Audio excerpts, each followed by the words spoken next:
Hello lovely humans, Lana here with another video inspired by lessons learned, inspiration drawn from listening to the We Can Do Hard Things podcast. You can find it on Spotify and other platforms. And I was driving home from Toronto last night and I was listening to the first part of a two-part series podcast that they did with Terri Cole, who is a psychotherapist and an author of several books. I haven't read any of the books, but I just, what they were discussing high-functioning codependence, which is a term that I don't know that I've heard before. I've heard of sort of high-functioning and low-functioning dynamics and partnerships, but and maybe I had heard of the term, but anyway, sometimes you receive information at different times in your life in new ways and it hits you differently. And this was definitely the case with this podcast, and it felt really relevant to some of the things that I'm experiencing in a couple different kinds of relationships in my life. And I just found myself pausing the podcast and sending myself little voice notes because I'm weird like that. Just being like, oh, and this idea, what? All these epiphanies. Which again, a lot of the stuff I'm like, okay, I know this about myself. But then I understood it in a new way. And also there were moments where I was like, oh, okay, I used to be a lot more severe case of high-functioning codependence, and I've actually done a lot of work to relinquish control around this behavior. And so there were a lot of moments where I was like, go me. But let's get into it so you know what the heck I'm talking about, because right now I'm just kind of like dancing around the topic. But the first little, I have like a little sticky note with a bunch of the key ideas that I was like, ooh, this is a really good nugget for me, and hopefully it'll be helpful to you. But the first thing they talked about was a concept called the designated eldest child. And oftentimes in family systems, the firstborn kind of takes on a bit of a bonus parental role where they are maybe a little bit more independent than the other siblings and or take on a caregiving role.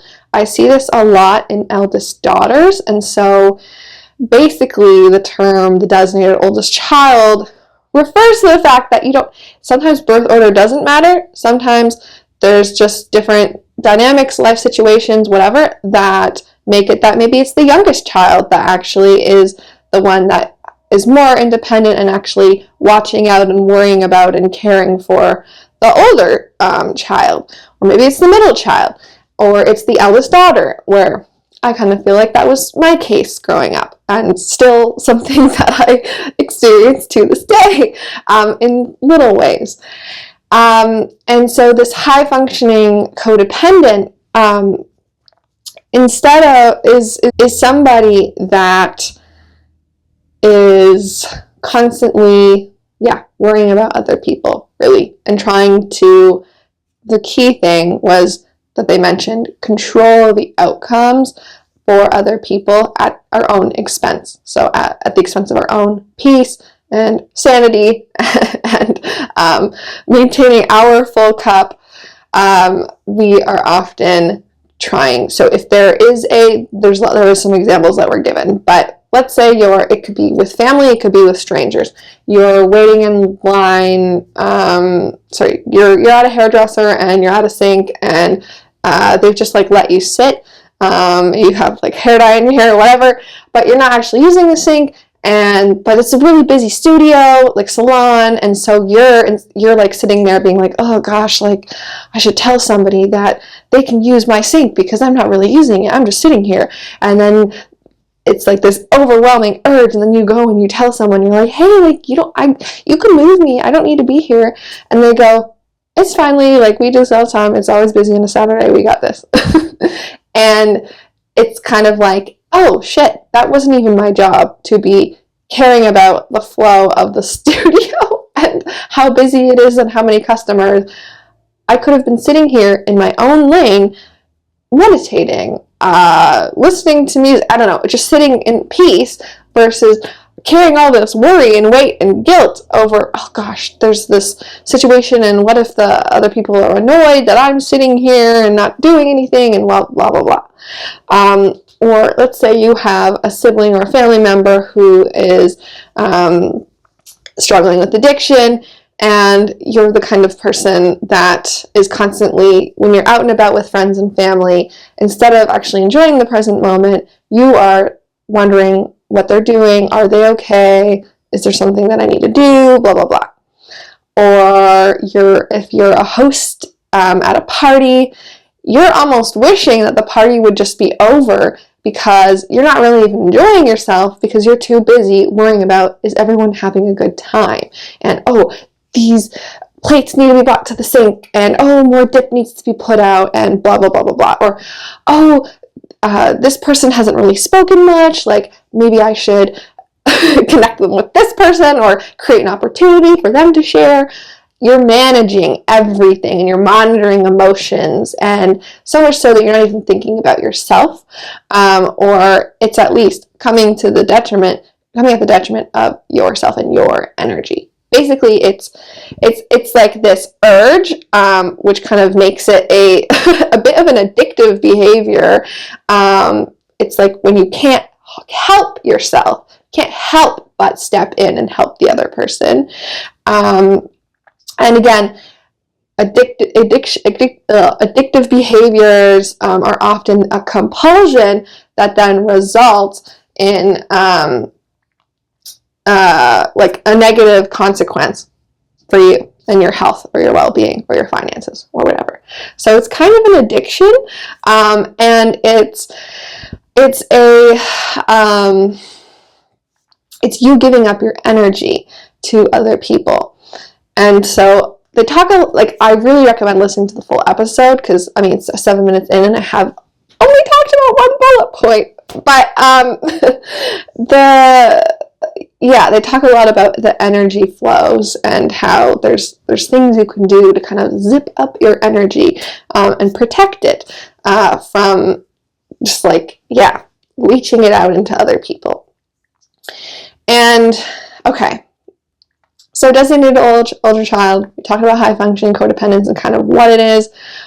Often high functioning codependent people can find themselves in relationships or romantic relationships where they create this high functioning and low or under functioning codependent system, where if you are constantly stepping in to help somebody, eventually they're going to stop trying to help themselves, because they are going to assume, based on pattern of behavior, that you're going to get it. You've got it. They don't need your help, or you don't need their help, so to speak.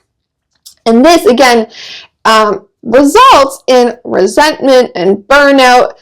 Oftentimes, I would say it's women, because they're often socialized to be these caregivers, and we find ourselves, being angry that, like, why the F are they not helping? They should know that, like, why don't they just offer, or why do I have to ask, blah, blah, blah.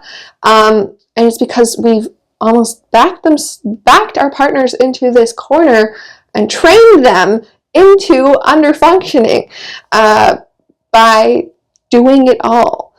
And this, and it comes back to, like, we need to realize that if people need something as adults, they can and should tell us. And if they don't feel like they can, that is something they also need to learn.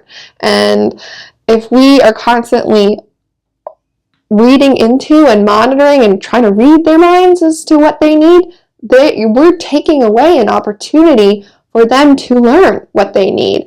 Or if we're always the one to step in and fix something for somebody, we are centering ourselves in their life story as their saviors, when they could be the saviors of their own lives and have all of that great self-esteem building experience. And so one, it's like, and I know I have to, this is something that shows up for me still, is that I need to trust that people are going to tell me what they need. Simple as that.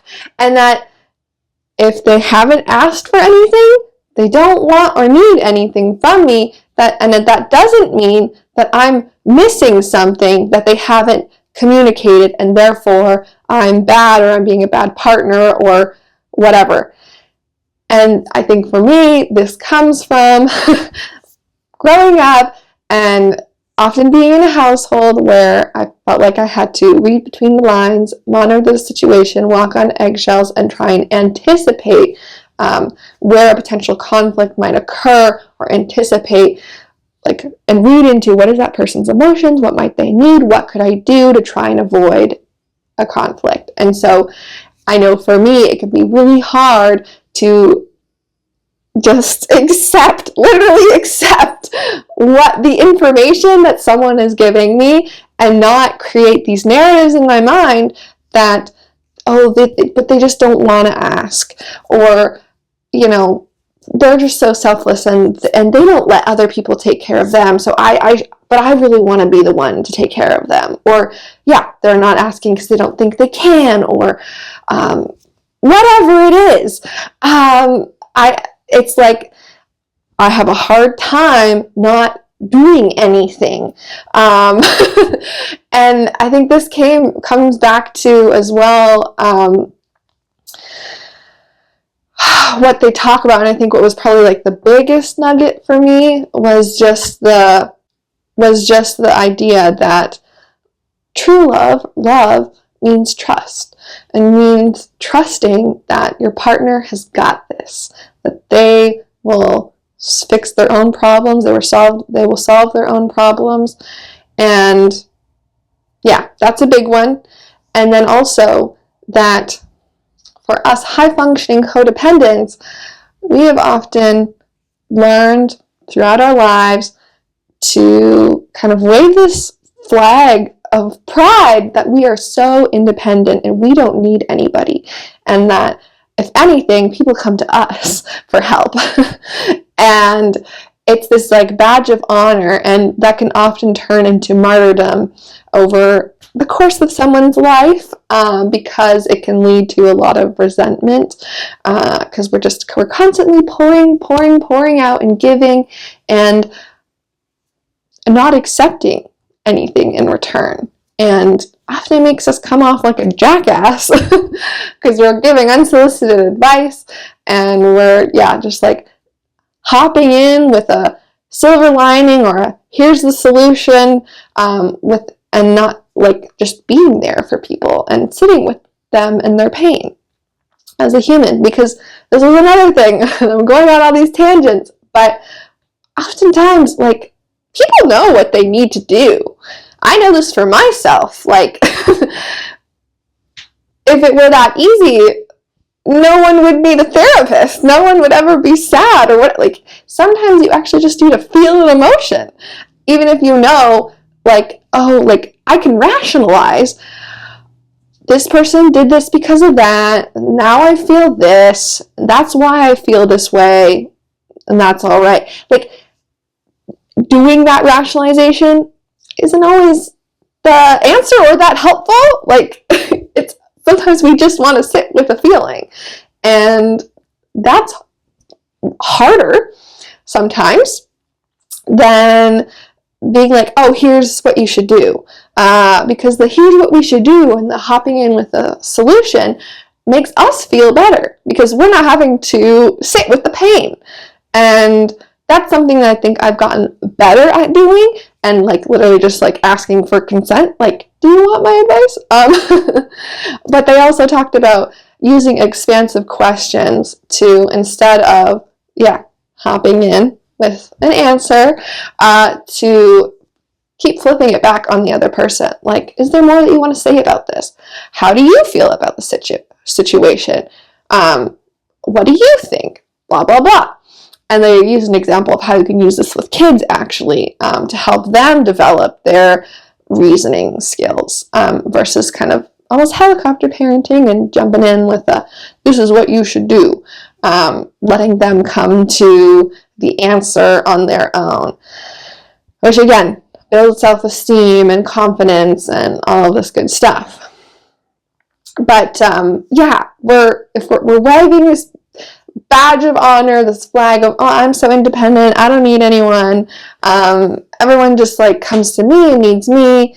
It's like this armor, and I think for me, I have been trained, I think, to fear that if I release any of that control of trying to control situations, or just like controlling myself, like taking care of me and my needs, or trying to, because often sometimes you're foregoing those needs by caring for other people. I'm saying, oh, if I stop doing any of that, or if I start allowing people to help me, I'm suddenly going to become dependent on them. And it's like this, I'm seeing the situation on two polar opposite ends. I'm either hyper independent and I don't need nobody, and I'm the one that helps solve everyone else's problems, or I'm this super dependent, lazy, under-functioning bum who goes to everyone else for every little thing, and I can't do anything on my own. But you know what? Like in most situations, there's a middle ground, and the middle ground is interdependence. And it's funny because I'll often talk about, I use the term reciprocity a lot, but I'm not actually like allowing it to fully happen in all instances. And anyway, this reciprocity, this allowing ourselves to exist in relationships where there's an interdependence, allows us to pour into other people while also giving them the space to pour into us, and to pour into us and to love us and care for us imperfectly. Because I think there's also, they talk about almost like this perfectionism that happens in this high-functioning codependence, where it's like, well, I'm going to do it better. I know, like, my husband doesn't vacuum well enough, so I guess I will just do it for him instead. And then he feels like he's not contributing to the house and isn't like a equal partner. Versus you can allow your partner to vacuum imperfectly, and you know what? Eventually they'll learn and they'll get better at it. And it's sometimes you have to give people the space to love you and help you and support you imperfectly. And of course, there's so much like condescension that kind of comes with believing that you have all the answers, like you're not God, and that you are going to do everything better or the best. Again, there's like a humility that needs to come with it. But again, it's like this like arrogance is a trauma response. I think it comes from a good place. It's like the survival instinct. It might be this, we've lived a life feeling like we are not worthy of love unless we're doing something to earn it. When like that's so bullshit. Like, you deserve love just for being you and being a human on this earth. Or maybe it's because, yeah, I don't know, you didn't have supportive parental figures, and so you had to figure things out on your own, or maybe you lost a parent, or you went through a divorce and became really hyper independent because you were a single mom or whatever. There's reasons why these things happen, and why addiction exists in a lot of different ways. Some people do heroin to feel closer to God because the high feels like it's been described as like a godly experience by a lot of people. Like it feels connecting and whatever, or it's an escape or whatever. So similarly, an addictive behavior that is actually causing us harm and pain and cutting us off from more depth, like deep, meaningful connections, like high-functioning codependence, is, yeah, and when it's this compulsion, it's an addictive behavior. And I guess it's like, are you addicted to being the fixer?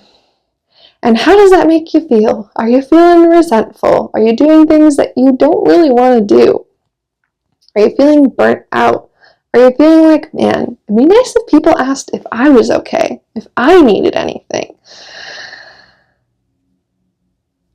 And it's just wild because a lot of this we're doing to ourselves, and we are creating these situations and these patterns of interacting with people where we are teaching them to not worry about us, so that we don't even want their help. And if they try, they're not going to do it right. And that we don't trust that they can love and support us, or that they want to authentically love and support us, or that they will take care of themselves like their own autonomous adult. And having needs, setting boundaries in relationships and saying, hey, I kind of need this from you. That's okay. That is your right. And it is inviting people to authentically love you the way you need as well. And again, you deserve that. And I think that can be really hard to sit with. And it can be really hard to give up that control by setting a boundary, or by saying, hey, I'm not going to do that. I'm going to let you do that. Because it's like, oh, fuck. Now we're just on this roller coaster of life like everybody else, where we don't know what's going to happen. And I'm accepting love from people like truly now, and I might get hurt, or they might disappoint me because they're not always going to show up in the perfect way for us. But that's the human experience. And life is short. We want to ideally live it fully and presently, and be here in this moment with our people while we can. And if we are constantly living for the future and doing all this anticipatory planning and hypervigilance, and it's exhausting, and we're living in the future, and the future is never here. The future never comes. We only have now. And you're just missing out on so much life and so much opportunity to actually be loved. It's wild. We think that pouring out into others is how we get love. And sure, it can help people like us in the short term. But that's not, you only get love by, I guess, asking for it and allowing people to. You can't force someone to love you. And if you are caring for other people and pouring into them as a means to coerce them to reciprocate, that's messed up too. So it's just, really interesting. And I'm not surprised that at least my interpretation of this podcast and of the high-functioning codependent behavior type is that, for me, it comes back to control. And I know control is a big thing for me. And I think it is for a lot of other people, especially women. It's just like, right.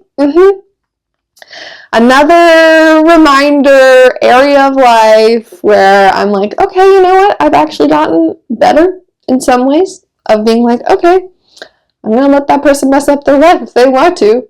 If they need me, I will be here, and I can let them know that I'm here, but I'm not going to try and fix it for them.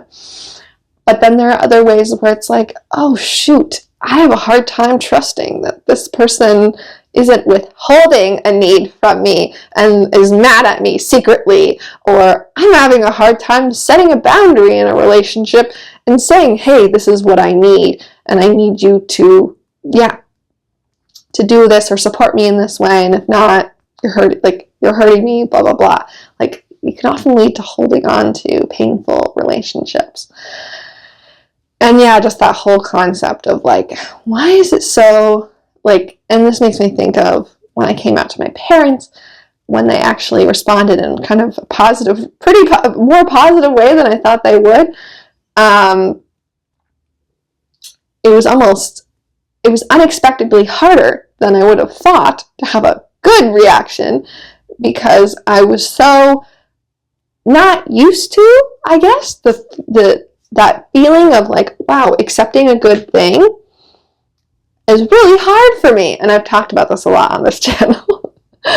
And so, I don't know, that's something that I'm going to be sitting with for a little while. The like, sitting with the good. And this again reminds me of something my therapist told me. She's like, you need to sit with the good, happy, proud, pleasant feelings and not like run from them and fear them. And that's hard for you, because it's like, oh, I feel like I'm going to get attached to this good thing and therefore I'm going to be hurt more after. It's just like, the pain's going to come regardless of what you do now. You can't do all this anticipatory planning to try and avoid conflict, because the conflict's always going to happen. We can't actually control what's going to happen. It's an illusion of control, and that's the big piece. You're living in this illusion of control, that you can save people, you can help people, you can be the hero of their story, you can avoid a party going sideways, like, and people not every single person enjoying themselves. Like, you're not God. You're not God. It's not you. It's not your responsibility. It's not your responsibility. And this is not how you prove your worthiness as a human being, as someone who deserves love. You deserve love just by existing as a human. And you are probably a great person, and you are kind, and clearly you're a problem solver, and clearly you care about other people. People are going to love you anyways, okay? So let them love you, and let them do it imperfectly, because they will learn to love you even better over time if you give them the opportunity. And it's scary. It's scary to let people love you. It's scary to be like, wow, I might actually be deserving. And no matter what, like, the uncomfortable feelings are going to come. You're gonna be hurt eventually. You're going to be disappointed. But it's not going to kill you. You can get through it, and you need to trust yourself as well, that you've got it. Just as much as you need to trust that other people have got it as well. Okay, thank you for bearing with this rambly ass video. Clearly, there were some things on my mind, a lot of things that this podcast episode sparked in me. Highly recommend going and listening to both parts. I'm only partway through the second half, so maybe I'll have more thoughts that come in another video. But yeah, hope this helps, and just, gosh, sending love to all the high-functioning codependents who often feel like the least loved, even though they are pouring as hard as they can. All right, see you in the next one, folks.